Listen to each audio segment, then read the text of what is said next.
Hello! Surprise, surprise! So...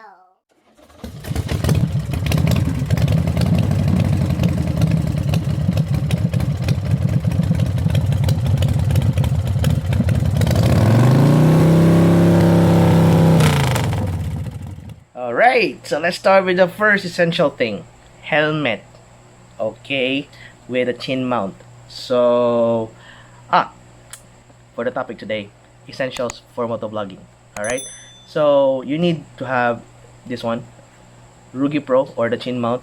Binili ko to sa Lazada around 250 plus shipping, so maybe around 300. Yes, so you just need to strap it on your helmet.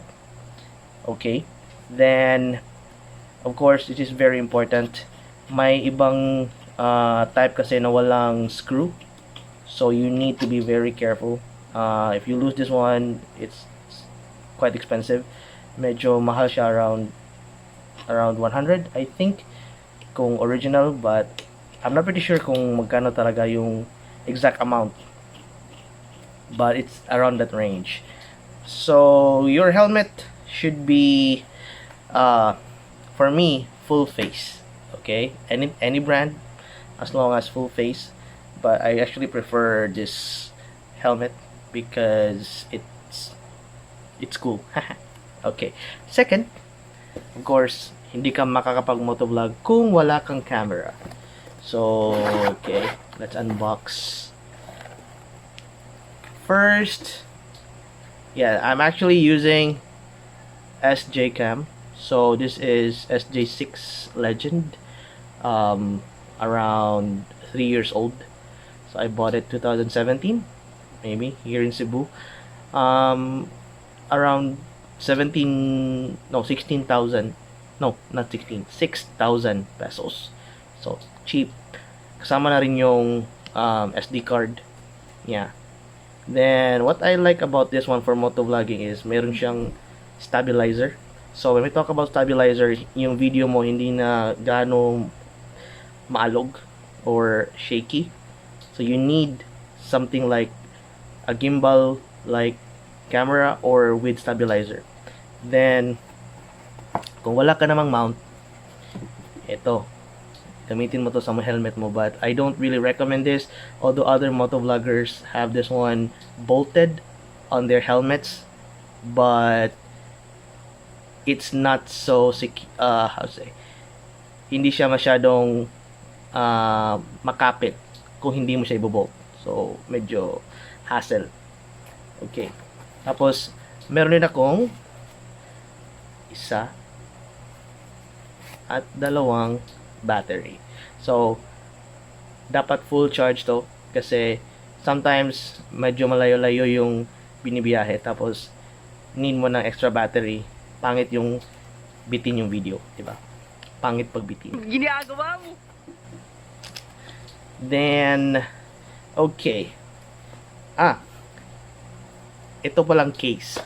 So this case itself is very important as well pag nagmo-motovlog ka, kasi need mo ng isang case kung saan pwede mo ilagay ang camera mo patapos mong gamitin sa pag-shoot ng videos. Kasi pag wala ka nito, masisira at patisira talaga yung camera mo. And another thing, by the way, some people use their skeleton back for easy access, but I don't really recommend kasi pag umulan, patay yung camera mo. Okay? So you need a waterproof case for your camera. May nagtanong sa akin one time sa comment na paano daw yung microphone nito. Actually, this camera can capture audio, but the audio is napakapangit. Tulad ko. Okay. Anyway, so yung yung standard nito is parang muffled na ewan. So I actually searched and I found a very easy trick para mas klaro yung yung video natin. Audio. Actually, I'm using Anong tawag dito? Earphones. Yes.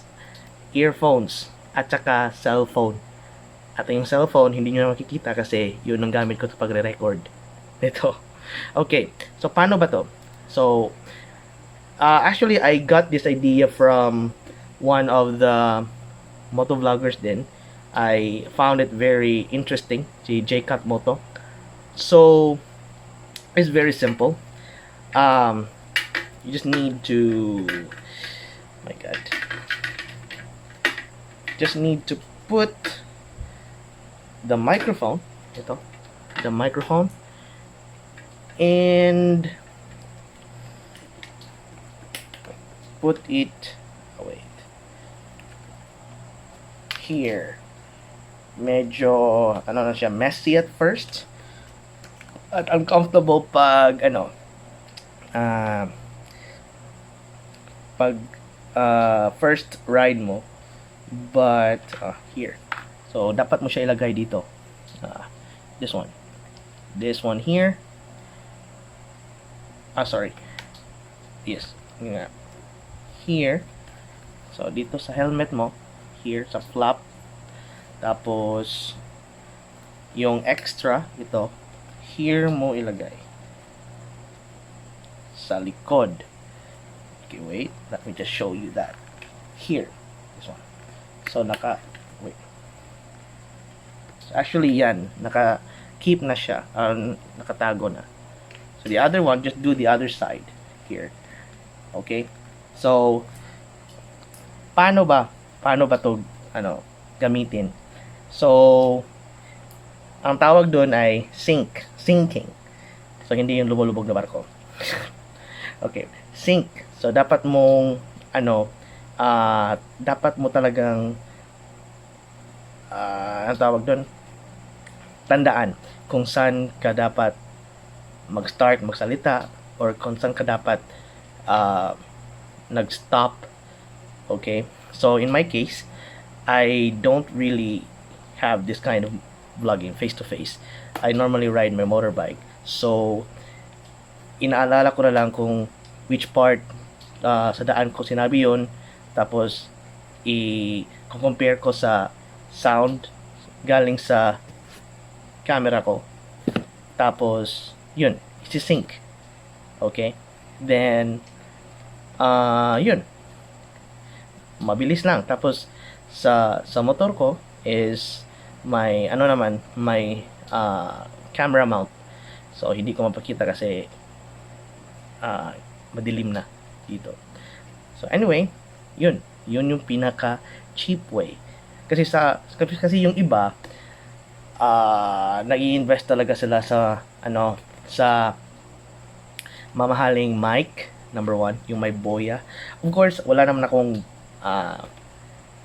akong against sa kanilang gusto or kanilang trip kasi kanyang-kanyang trip lang naman yan.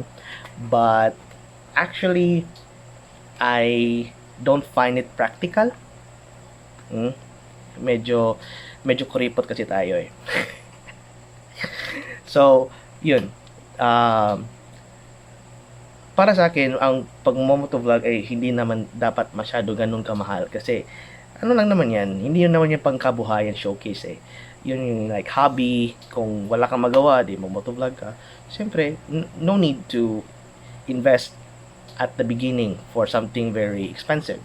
So, doon na helmet, chin mount, camera, pwede nga yung mga SJ cam 4,000 or 5,000.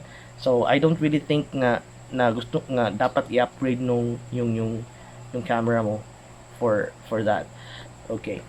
Then also motovlogging is actually how to say just a hobby. So kung may budget, go for something expensive. Like for example, sabi ng iba dapat nag GoPro ako or something. I think SJCam and GoPro are just the same. So, with regards to GoPro kasi is like too expensive for me. But the quality of GoPro is really nice, especially yung mga bago. Busog pa ako. Kakakape ko lang. Pero quality ng video is almost the same. So I don't really think it's very practical once again. Okay. So, yun. Helmet, chin mount, camera, once again, headset. Tapos, yung editor mo. Okay? So, yung editor ko, okay, I'm using Shotcut. So I'll just put somewhere the how to say, the picture. Yeah, I'll put there. So I'm using Shotcut. It's very user friendly and very easy to use. Okay. Anyway, by the way, highway. So I think yun. And always remember, ride safe. Okay? Wag na wag maging kaskasero sa daan. And if you have anything to say, you can always write on the comment below. And please click subscribe. That's all. Peace.